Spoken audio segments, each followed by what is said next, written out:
Yes, hello mga kabab. Andito na ako sa MRT station. Saka kailangan natin magmask kasi tumataas na naman yung cases dito ng COVID.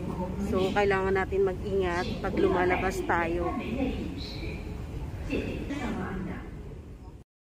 So, umpisahan na natin ang ating journey sa ating day off na mag-isa. Nakita nyo, no, hindi ganun kapuno ang MRT ngayon. Hindi siya ganun ka-crowded. Siguro dahil yung iba siguro is lumabas nung nakaraang linggo. Hindi naman kasi linggo-linggo ang labasan dito ng mga helper, mga kabhab. Depende po yun. Meron namang linggo-linggo ang day off.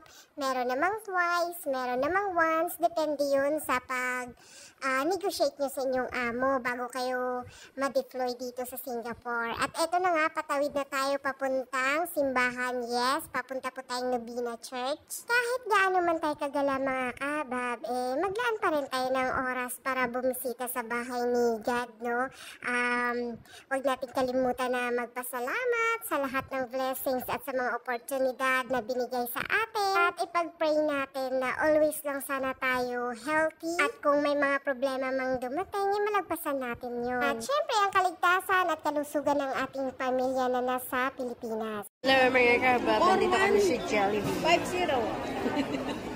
Ipagkaisa. Unexpected nga yung pag-meet namin ni Ate Rose at ni Ate Marisa. Jollibee, bida ang gutom.